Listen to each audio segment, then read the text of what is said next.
C'est une des expressions qui aura profondément marqué l'année 2021 et ces dernières années également. Vous en avez certainement entendu parler. On l'a d'ailleurs plusieurs fois évoqué l'an passé sur cette antenne.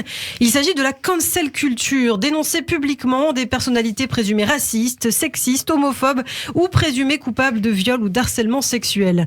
Si cette pratique où l'on dit tout sur la place publique a pour origine la vague MeToo, consécutive au déclenchement de l'affaire Harvey Weinstein en 2017, eh bien cette libération de la parole s'est aussi soldée malheureusement par un boycott de toutes les œuvres jugées non conformes par exemple à notre société progressiste actuelle, phénomène très présent surtout aux États-Unis, dans le monde anglo-saxon. Dernier exemple en date, le boycott initié contre l'auteur des fameux Harry Potter, J.K. Rowling, accusé de transphobie après avoir seulement affirmé qu'il existait jusqu'à preuve du contraire une différence biologique entre les femmes et les hommes.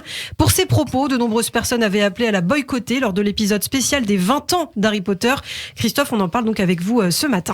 Oui, il s'en est fallu de peu qu'une des romancières les plus reconnues et adulées dans le monde entier soit boycottée. Donc de l'émission Un retour à Poudlard, diffusée sur les plateformes HBO, Max et Salto vendredi soir dernier à l'occasion des 20 ans de Harry Potter à l'école des sorciers. J'espère que l'épisode vous a plu d'ailleurs, Ilana, puisque vous m'aviez promis de le regarder.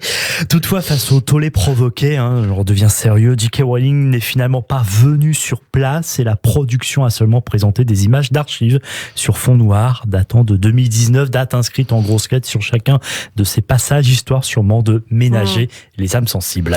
Et oui, donc on voit bien que J.K. Rowling, l'auteur de 56 ans, sans rien qui n'aurait été possible, a bien du mal à échapper à ce bannissement personnel et artistique. Pour rappel, elle s'était moquée dans un tweet d'abord en juin 2020 d'un article en ligne qui utilisait les mots « personnes qui ont leurs règles » au lieu de dire tout simplement « femmes ».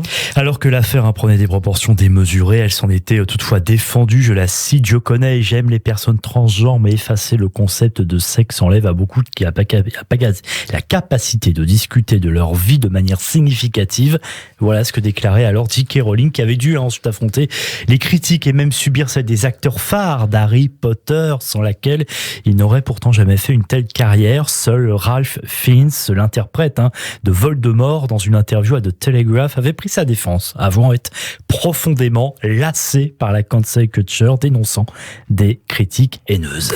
Menacé de mort quand même, rendu invisible donc par certains médias, de sa maison d'édition et de l'industrie du cinéma, J.K. Rowling n'est pas la seule à subir cette cancel culture.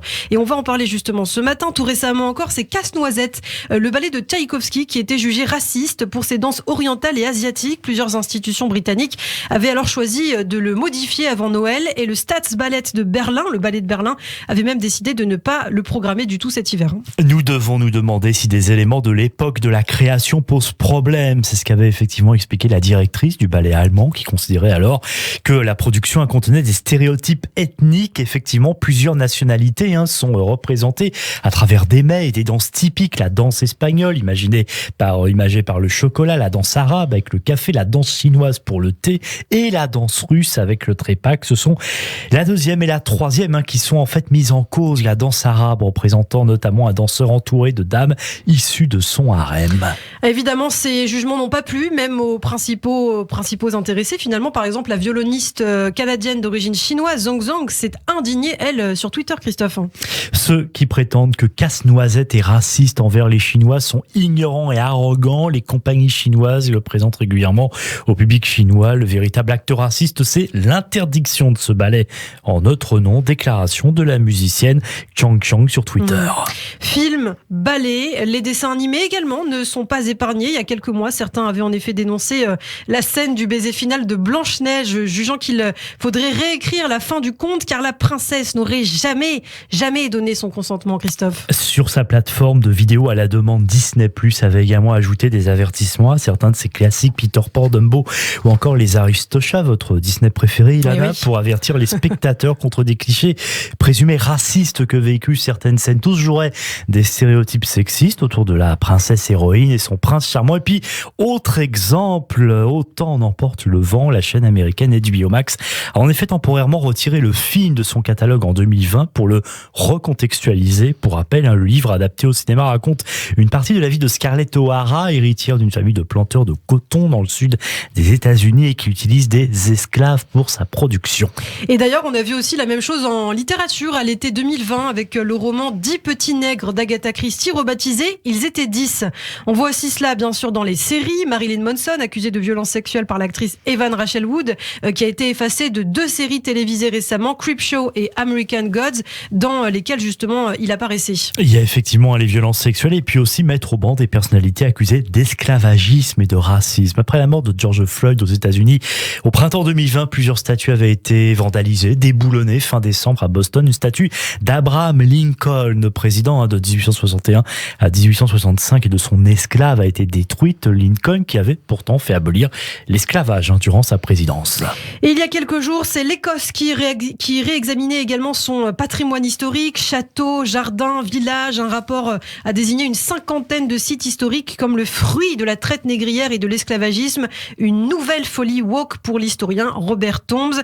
Mais il est intéressant de voir que la cancel culture ne vise pas qu'à interdire aussi, Christophe. Elle vise aussi à remplacer et à promouvoir des personnes jugées peu présentes dans la culture populaire pour montrer la diversité de la société. C'est ce que l'on voit dans des séries, par exemple, où malgré un anachronisme historique, des acteurs et des actrices noirs tiennent des rôles importants, comme dans les chroniques de Bridgerton, diffusées sur Netflix, où l'on peut voir une cour anglaise au début du 19e siècle, peuplée d'aristocrates noirs. La cancel culture, très présente donc au Royaume-Uni et aux États-Unis. En France, en revanche, parlons-en, la culture est différente et la dénonciation n'est pas considérée comme un acte citoyen lorsqu'on sait surtout que la délation a entraîné l'arrestation des Juifs, par exemple sous le régime de Vichy.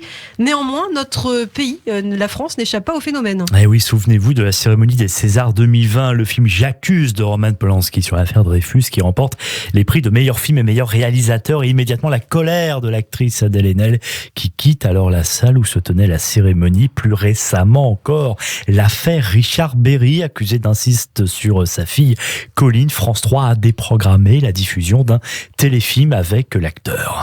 Et comme aux États-Unis, on a pu voir en France des déboulonnages et des vandalisations de statues. En juin 2020, Franco Lolia, un Guadeloupéen, était ainsi interpellé après avoir tagué et recouvert de peinture la statue de Colbert, Colbert qui se trouve devant l'Assemblée nationale. Colbert, auteur en 1685 sous le règne de Louis XIV du code noir esclavagiste. Et puis, en ce moment aussi, ça a été le cas donc en 2021, beaucoup s'interrogeaient sur les célébrations du bicentenaire de la mort de Bonaparte. L'empereur est mort en 1821. Rappelons qu'il a d'abord été tolérant puis discriminant à l'égard des Juifs. Bonaparte également l'homme qui a rétabli l'esclavage en 1802.